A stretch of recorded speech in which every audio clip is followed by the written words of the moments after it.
Well, Indiana knows how to make things and has for a long time. It is the most manufacturing-intensive state in the nation. But what remains a mystery is how to fill the anticipated 15,000 skilled worker openings annually, fueled by expansion, baby boomers retiring, and Hoosiers with a lack of skills. Indiana Manufacturers Association President Brian Burton is here now to talk about how workforce development and education remain keys to sustaining Indiana's important manufacturing economy. Brian, as always, welcome. It's great to be here. You know, I mentioned, I think a lot of people get it. We have a manufacturing heritage, a reputation, but a lot of people still don't really understand how important and what a driver manufacturing is for the state. Well, Gary, manufacturing has been for a long time the driver of Indiana's economy. 30% of our gross domestic product is in manufacturing. That's the highest percentage of any state in the country, and we're proud of that. So we are so proud that it is driving the economy. It is really moving things forward. If you look at the state of Indiana, 30% in manufacturing. The next closest industry to it, at half of what our impact is finance, insurance, and real estate. Yeah. So it is driving many other sectors too. And when you talk about manufacturing, people think of autos and steel, still very, very important, obviously.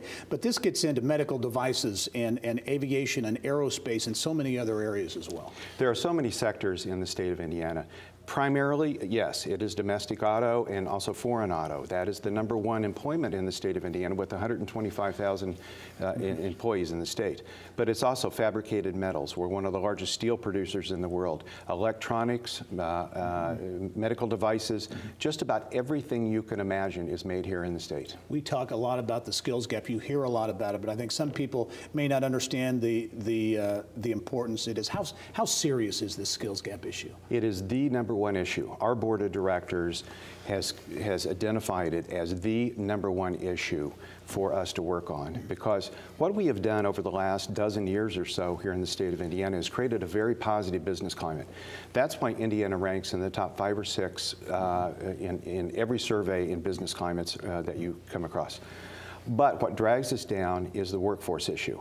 And what I'm hearing from CEOs on a weekly basis is that they are looking to expand.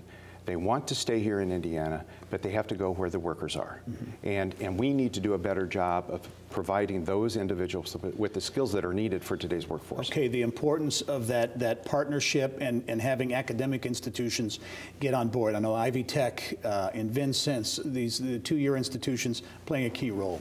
They are, and they are really trying to drive their resources to the demand side and find out what is needed out there and fit those needs.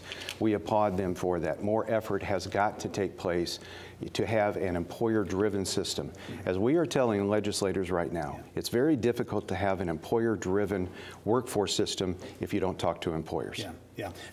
Also want to mention Purdue Polytechnic Institute coming on board, and you're very supportive of that and getting younger people engaged in the process. Yes, we've been very supportive because it's a new model. It is for hands-on learning with this science, technology, and the STEM jobs that are out there, and to get kids involved into the engineering aspect of it and hands-on opportunities. Only have 15 seconds, unfortunately. The workforce bill at the State House, where does it stand right now? You have the workforce bill at the State House. I was there this morning. You have 3 versions, the House, Senate, and also the governor's version, and we're going to have to see what happens in conference committee. Yeah. We're optimistic that something will happen.